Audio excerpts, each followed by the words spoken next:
it's Tucker Carlson. This spring, word began to circulate in Washington that the House Oversight Committee, under its new chairman, Congressman Jamie Comer, had discovered criminal behavior after reviewing thousands of pages of the Biden family's bank records.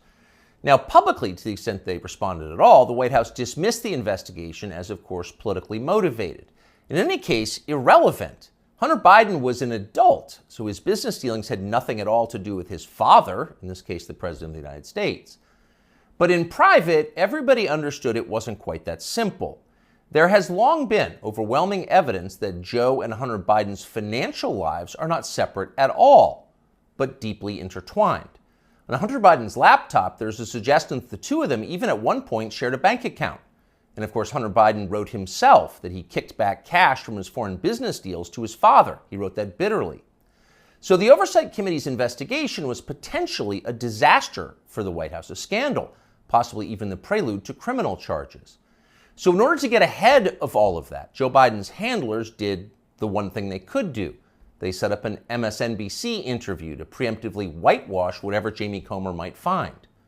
Here's the result of that. This aired on May 5th. Sir, there is something personal that's affecting you. Your son, while there's no ties to you, could be charged by your Department of Justice. How will that impact your presidency? First of all, my son's done nothing wrong. I trust him. I have faith in him. And it impacts my presidency by making me feel proud of him. Okay, time for the master class for free. You can audit it. Here it goes. Sir, showing appropriate respect, says the shill, there is something personal that's affecting you. Note the wording.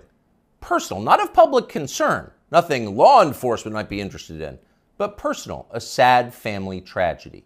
That's the framing. And then this, a sentence choreographed to the letter. Your son, while there's no ties to you, could be charged by your Department of Justice. Got that? Well, there's no tie to you. So the answer is, in fact, in the question. Whatever Hunter Biden goes down for, and we know he is going to be charged because MSNBC said so, but when that happens, that's Hunter's problem.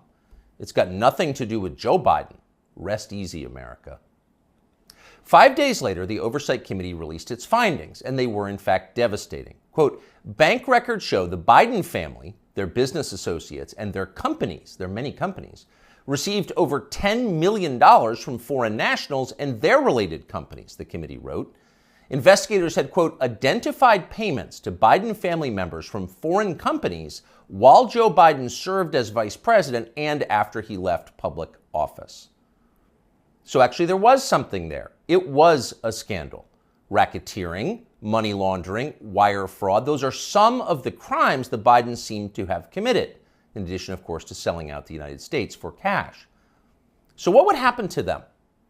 Well, Donald Trump had an idea, quote, they'll hit Hunter with something small to make their strike on me look fair.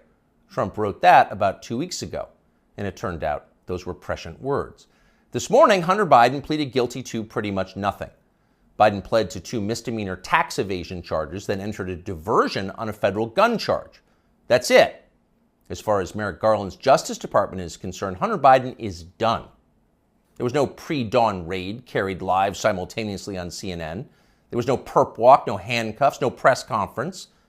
Above all, there was no felony. Hunter Biden, who broke federal gun laws, can still carry a gun.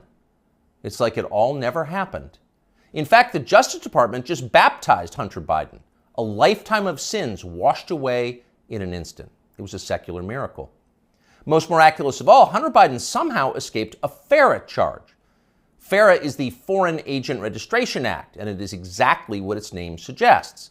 Under federal law, if you are acting as an agent of a foreign nation in Washington, you are required to register with our government to let everybody know. Well, for decades, pretty much nobody in Washington did register under FARA, and precisely no one was ever prosecuted for it. No one. But starting several years ago, the Justice Department began sending people to prison on FARA violations. The official explanation was, we're cracking down on foreign influence in Washington. And of course, privately, everyone in Washington laughed. They knew that was absurd. In fact, it's the opposite of the truth. Foreign powers have never had more power in Washington. Their agents are everywhere, in every federal agency and throughout business. down to and including in executive positions at various social media companies.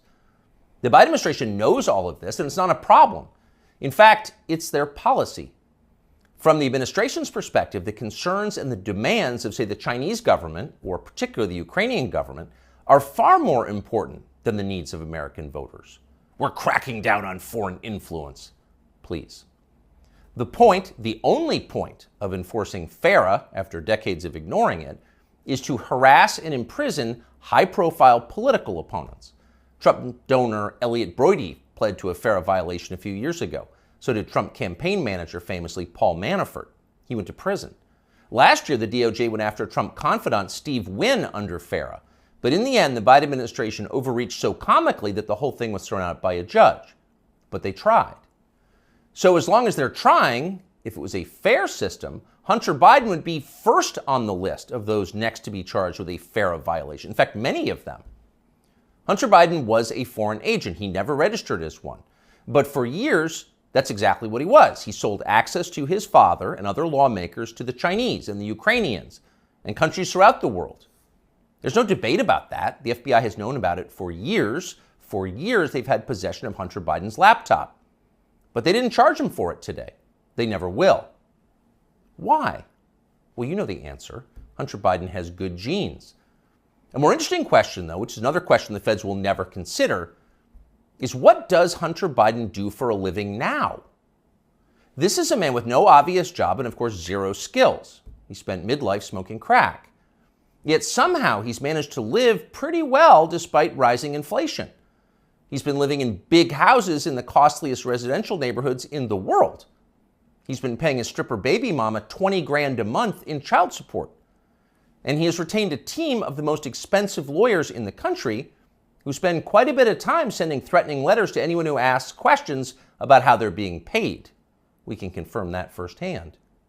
So again, what does Hunter Biden do for work? That's a fair question, and tonight we have the answer. For years, Hunter Biden was an influence peddler. Now, Hunter Biden is a self-actualizer. He self-actualizes for a living. He gets in touch with himself, his feelings, and he follows his muse. Here he is explaining his new vocation in a 2019 ABC News interview. This is new. It's your studio. Yeah. But now he's opening the doors to a place never captured by a paparazzi's lens, his refuge, an art studio where he finds solace in painting. What's the goal eventually? No goal. That's the perfect part about it. It's just, it literally keeps me sane. His refuge, far from the paparazzi's lens. In other words, we're not the paparazzi, we're ABC News. What's the goal of this? Your refuge. There's no goal, he says, grinning with those fake teeth. It just keeps me sane. But actually, there was a goal. And if you didn't know what a virtuous person Hunter Biden was, you might think it looked a lot like money laundering. 2 years after that interview, Hunter Biden was selling prints of his art. And to be clear, just the prints, not the, quote, art itself, but effectively photocopies of it for $75,000 a pop. Apparently, Hunter Biden moved 5 of these repros in just days. That's $375,000 in less than a week for signing copies of your fake art. As for the paintings themselves, childish self-indulgent blots, those sold for $500,000 apiece. So the question is, who bought them and why?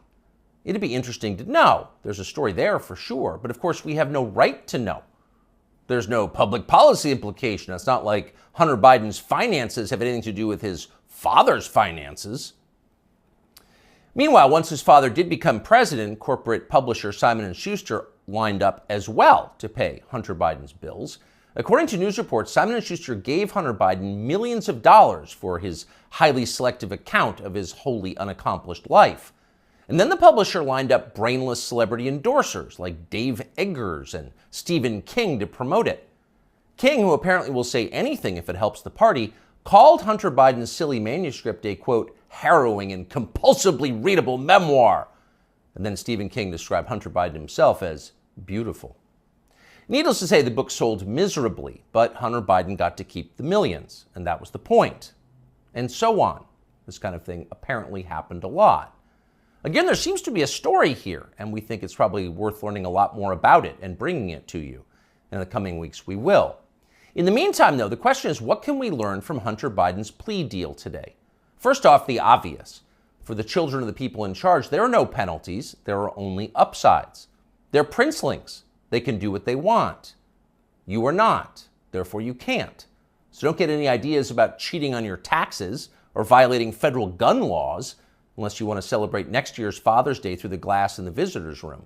The rules definitely apply to you, including rules you don't yet know exist. But there is also a deeper lesson here, a more disturbing one. What we're watching through Hunter Biden's life and through the Biden administration, now entering its third year, is the total inversion of virtue. What was once considered admirable is now derided as stupid, if not racist. That would include achievement, intelligence, honesty, self-control, humility. Those are features of the old America. Those were yesterday's virtues. They are gone. In their place, all that we once considered contemptible and repulsive, we're told to worship that now. Here's a small example, but we think a revealing one. In addition to his many other sins, Joe Biden has hired what has to be the single dumbest, nastiest, most dishonest, most ridiculous person he could possibly find for the very public position of White House press secretary. There's a point to it, of course. It was a humiliation exercise. It was designed to degrade the country and dispirit the rest of us. That's the White House press secretary? Shut up! But here's the thing. The White House press secretary herself has no idea why she's in the job. She thinks she's amazing. Here she is in a clip we just saw.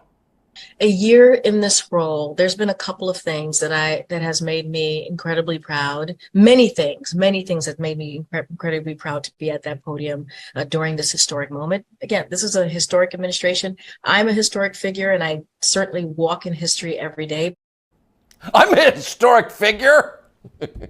Imagine saying that. I'm a historic figure, but she does. And she says it in a burst of sincere self-congratulation, marked by her signature bad grammar. Illiterate, but proud.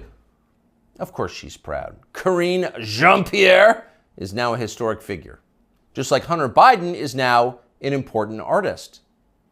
It makes you feel stupid for going to work. You often hear people say the news is full of lies.